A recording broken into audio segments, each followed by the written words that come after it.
Mental health segment में आज का विषय है role of care giver in dementia, और इस विषय पर बातचीत के लिए यहाँ दिल्ली दूरदर्शन स्टूडियोज़ में हमारे साथ दो मेहमान हैं। आइए उनका परिचय आपके साथ कराएं। हमारे साथ हैं अमिता बिष्ट जी। नमस्कार, गुड मॉर्निंग। आप एक केयर गिवर हैं।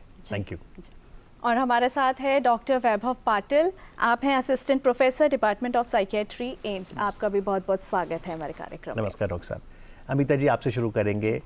आपके पापा को मेंटल हेल्थ इश्यूज़ थे, तो परिवार किन किन परिस्थितियों से गुजरा और आप कैसे देखती हैं केयर गिवर की भूमिका को? बहुत चैलेंजिंग है केयर टेकर की जो भूमिका है।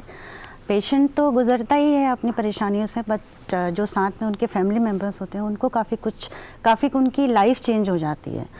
आपका शेड्यूल चेंज हो जाता है, लाइफ रूटीन डेली जो आपका चलता था वो सब गड़बड़ा जाता है। आपको पेशेंट के हिसाब से सारी चीज़ें डिसाइड फिक्स करना पड़ता है अपनी टाइमिंग। तो मेरे फादर को जब स्टार्टिंग में डायग्नोस हुआ तो धीरे धीरे, स्टार्टिंग में तो उतना ज़्यादा नहीं रहता, वो रिपीटेडली एक बात को कई बार पूछेंगे आपसे, कई बार। तो हमें उस समय काफ़ी पेशेंस की ज़रूरत होती थी और उनको प्यार से समझाना या उनके उन क्वेश्चंस का बार बार जवाब देना है और आपको इरिटेट नहीं होना है, सबसे बड़ी बात है। क्योंकि हम इरिटेट होंगे तो पेशेंट को तो वो लगेगा ना कि काफ़ी एम्बैरेसिंग, या उनको एंगर आ जाता था कि मतलब क्यों ऐसा ये बिहेव कर रहे हैं मेरे साथ। तो मुझे लगता है केयर टेकर को भी, वो भी मेंटल स्ट्रेस से गुजर रहा होता है। जो अब मैं आपको धन्यवाद देना चाहूँगी कि आपने केयर टेकर के विषय में बात करने के लिए आज ये प्रोग्राम रखा है। जी। डॉक्टर वैभव, जब बात करते हैं हम केयर गिवर की, कि वो मतलब 24 आवर्स वो एक मरीज़ की सेवा में लगे हैं, ऐसे में चिड़चिड़ापन जायज़ है। आपको कभी कभी गुस्सा भी आ सकता है, आपके मूड स्विंग्स हो सकते हैं, लेकिन बहुत कुछ हमारे दिमाग में चल रहा होता है, मन में चल रहा होता है। ऐसे में क्या वो केयर गिवर्स आपके पास अपने मदद के लिए आते हैं? क्योंकि वो तो मदद कर रहे हैं, लेकिन क्या वो अपनी सहायता के लिए आपको अप्रोच करते हैं? देखिए, मैं डिमेंशिया से स्टार्ट करना चाहूँगा। डिमेंशिया, जैसे आप जानते हो, कि एक भूलने की बीमारी है जिसमें याददाश्त कम होती जाती है। आप अगर देखेंगे कि जैसे जैसे बीमारी बढ़ रही है, वो व्यक्ति पूरी तरह अपने फैमिली पे निर्भर हो जाता है। जो देखभाल करता है उस पर निर्भर होता जाता है। बट इस देखभाल करता का धीरे धीरे ध्यान अपने जो केयर कर रहे हैं उनके प्रति ही हो जाता है। वो खुद अपने ख्याल रखना भूल जाते हैं। अपना मानसिक संतुलन हो या शारीरिक स्वास्थ्य हो, वो धीरे धीरे उनका कम ध्यान दिया जाता है। इसके कारण जैसे जैसे इस बीमारी का स्वरूप बढ़ता जाएगा, ऐसा देखा जाता है कि ये तनावपूर्ण होता है। इसके साथ फिर आपको मानसिक बीमारियां, शारीरिक बीमारियां आनी शुरू हो जाएगी। जो कॉमनली देखा गया है, जो स्ट्रेस रिलेटेड डिसऑर्डर्स है, जैसे कि एंग्जाइटी, डिप्रेशन, इंसोम्निया, आपके फिजिकल स्वास्थ्य में कमी आना, ये काफ़ी कॉमनली दिखाया जाता है। बट जैसे कि मैंने कहा कि ज़्यादातर जो देखभाल करता है वो अपने तरफ ध्यान नहीं दे पाते, तो एक लेवल के बाद ये संभाल पाना इन तनाव को बहुत डिफ़िकल्ट हो जाता है। जब ये मानसिक बीमारी का स्वरूप लेता है तो फिर पेशेंट जो केयर टेकर है पेशेंट बन जाते हैं, जिसे हम सेकंड पेशेंट कहते हैं। अच्छा। और वो फिर हमारे पास आना, ट्रीटमेंट के लिए आना। आपको लगता है ये जो सेकंड पेशेंट है केयर गिवर, ये इनविजिबल पेशेंट है, इसे नजरअंदाज कर देते हैं हम लोग? हम जैसे कि ये सेकंड पेशेंट हम कहते हैं, क्योंकि एक पेशेंट है जिसको केयर करते करते आप पेशेंट बनते जा रहे हो, क्योंकि आपने बहुत सारी चीज़ों को नज़रअंदाज किया है ना, आपने अपने हेल्थ पे फोकस किया है, आपने टाइम दे नहीं पाए हो। जैसे कि एक हम डिमेंशिया केयर हम ऐसा कहते हैं कि जिसमें ज़्यादातर जो औसतन एक देखा गया है कि जो केयर टेकर है, जो देखभाल करता है, वो कम से कम 3 से 6 घंटे पेशेंट के साथ बिताता है। और जो रोज़मर्रा की एक्टिविटीज़ है जो कराना है, उनमें उन्हें 6 से 9 घंटे तक भी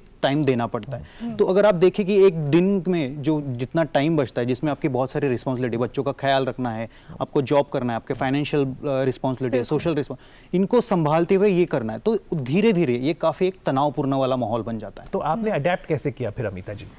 जी, क्योंकि डॉक्टर्स ने जैसे बताया था कि ये प्रोग्रेसिव है और पीछे तो जाएगा नहीं, तो हमने धीरे धीरे, स्टार्टिंग में तो बहुत टाइम लगा हमको, काफ़ी इमोशनली सेटबैक था हमारे लिए कि पापा जो इतने स्मार्ट, इतने हेल्दी और इतने एक्टिव थे, और अचानक से धीरे धीरे ब्रेन वो होता चला गया, उनके बिहेवियर चेंज हो गया। तो लगा, पर धीरे धीरे अडेप्ट होना हमको पड़ा ही, क्योंकि इमोशनली हम कब तक स्ट्रेसफुल रहते, होता था स्ट्रेस, बट उनकी देखभाल करना हमारी प्रायोरिटी रहती थी। उसके बाद चाहे जैसे डॉक्टर साहब ने बताया सेकंड पेशेंट हो जाते हैं, उसी तरह से मेरी मदर को भी बीपी का इशू काफ़ी ज़्यादा हो गया था, क्योंकि स्लीपिंग डिसऑर्डर उनको भी हो जाता था। फादर रात में सोते नहीं थे, या हम दिन में वो खूब ज़्यादा सोते थे, तो उनको उठाना पड़ता था, नहीं पापा आप दिन में उठिए क्योंकि रात को नींद चाहिए। तो उसकी वजह से हमारे घर में भी सेकंड पेशेंट एक नहीं 2-3 हो गए थे।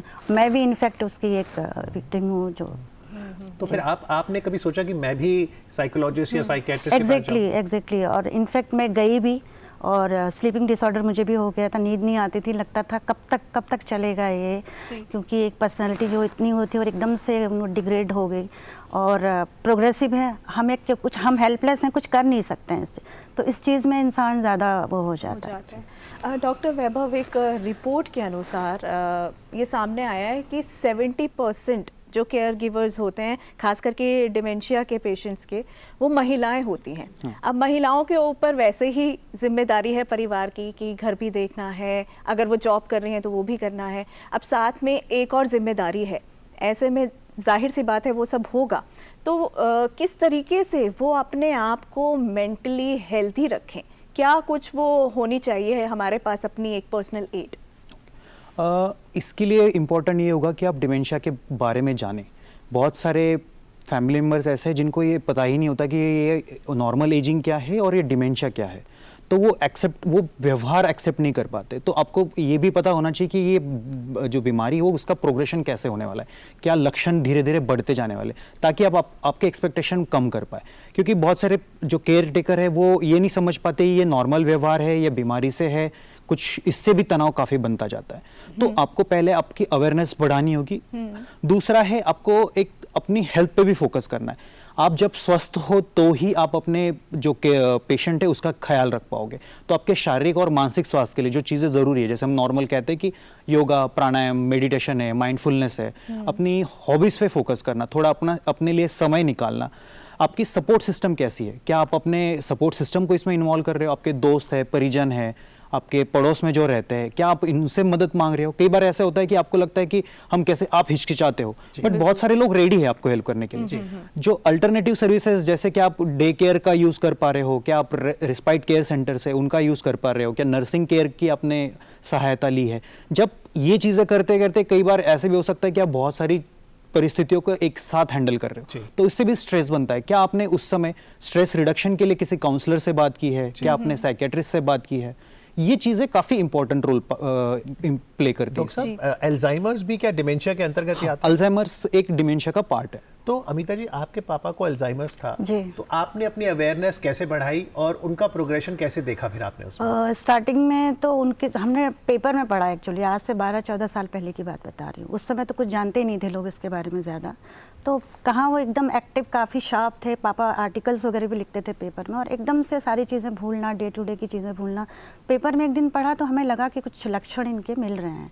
फिर डॉक्टर को दिखाया तो उन्होंने बताया कि हाँ, फिर काफ़ी टेस्ट वगैरह हुए तो उन्होंने बोला हाँ, लेकिन प्रोग्रेसिव है, ये ठीक नहीं होगा। इनमें टेस्ट कौन से होते हैं? टेस्ट पेट स्कैन होता है और उसके अलावा MRI वगैरह किए थे। डॉक्टर साहब, डायग्नोस हो जाता है डिमेंशिया? कौन सा टेस्ट करवाना है? जो ज़्यादातर हम क्लिनिकली असेस करके और हिस्ट्री के बेसिस पे करते हैं। अगर हमें कुछ चीज़ें जो एडवांस में होती है, जैसे कई बार होता है कि 10 से 15% डिमेंशिया रिवर्सिबल होते हैं, जिनको आप रोकथाम कर सकते हो। तो ऐसे कोई कारण है, जैसे विटामिन B12 डिफिशिएंसी, थायराइड की डिफिशिएंसी है, BP या शुगर कंट्रोल नहीं हो रहा है, अगर ये फैक्टर हम कंट्रोल करें तो कई बार इस तरह के 10 से 15% ऐसे डिमेंशिया जिनको हम उसकी रोकथाम कर सकते हैं। नहीं तो जो ज़्यादातर कहा जाता है कि प्रोग्रेसिव, क्योंकि 85% जो प्रतिशत जो डिमेंशिया के प्रकार है वो प्रोग्रेशन होता है। तो क्या ये बढ़ती एज में ही देखा जाता है या किसी भी एज में ये ज़्यादातर एज रिलेटेड बीमारी कहते हैं, बट जैसे एक फ्रंटोटेम्पोरल टाइप डिमेंशिया है वो अर्ली एज, जैसे 50 की उम्र में ही देखने को मिलता है। वो कुछ डिमेंशिया ऐसे भी, और अगर अल्जाइमर्स की हिस्ट्री है फैमिली में तो विथ ईच जनरेशन वो 10 साल पहले मिलेगा।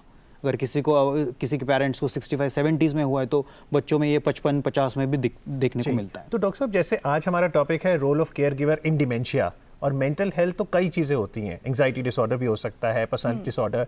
क्या रोल ऑफ केयर गिवर बदलता है डिसऑर्डर के हिसाब से? डिसऑर्डर के फैक्टर्स बहुत कंट्रीब्यूट करते हैं। आप किस तरह केयर गिवर बर्डन या रोल होगा। जैसे अगर आप मान के चले डिमेंशिया जिसमें व्यक्ति पूरी तरह आप पे निर्भर हो रहा है, तो आप खान पान से लेके नहाना, कपड़े पहनना, दवाइयाँ लेना, या जो रोज़मर्रा का शेड्यूल फॉलो करना, नींद नहीं आ रही है, व्यवहार में बदलाव हो रहा है, गुस्सा, तो इस तरह के जो डिजीज स्पेसिफिक फैक्टर्स है वो काफ़ी रोल प्ले करते हैं कि किस तरह की केयर प्रोवाइड की जाए। जी। क्या कुछ आपके सामने चैलेंजेस आए कि बहुत कुछ अपने लाइफस्टाइल में बदलाव करना पड़ा होगा, बहुत कुछ आपको अपने पर्सनालिटी में बदलाव करना पड़ा काफ़ी होगा? कुछ चेंज करना पड़ा क्योंकि आजकल न्यूक्लियर फैमिलीज़ हो गई, मोस्टली फैमिली मेम्बर्स कम होते हैं और उनको 24 आवर्स की ज़रूरत पड़ती थी, अकेले छोड़ नहीं सकते थे। तो हमें अपना टाइम शेड्यूल उसी हिसाब से ब्रदर सिस्टर जो भी थे, और हमारी पोस्टिंग बाहर हो जाती थी, उस बीच में भी मुझे आके उनको देखना पड़ता था फादर को। और फिर NGOs वगैरह भी हैं तो उनके कांटेक्ट में भी हम आए, इनफैक्ट उन्होंने काफ़ी हेल्प भी करी। और जहाँ तक बात करें उनके साथ साथ हमें भी काउंसलिंग करी उन्होंने कि नहीं ऐसे ये तो आगे जाना ही है, लेकिन आपको हिम्मत रखनी है, विल पावर आपकी ज़्यादा होनी चाहिए। तो हुआ है ऐसा, तो ऐसा नहीं कि जी। और डॉक्टर साहब, जो व्यक्ति खुद है, क्या जो डिमेंशिया से ग्रस्त है, उसे खुद पता रहता है कि मैं चीज़ें भूलने लगा हूँ? नहीं, उसमें ये जो इंसाइट हम जो कहते हैं ये डिमेंशिया में नहीं होती। ज़्यादातर पेशेंट को लगता है कि वो याद कर पा रहे हैं, और इसी के कारण जब आप फैमिली मेंबर कई बार उनको कहते हैं कि आप भूल गए हो तो वो गुस्सा होने तो लगता है। मान लो आपने गैस स्टोव जलाई, आप भूल गए, तो इसका मतलब है केयर गिवर का तो रोल बहुत इंपॉर्टेंट है, 24 आवर सर्वेलेंस करनी है। Yes.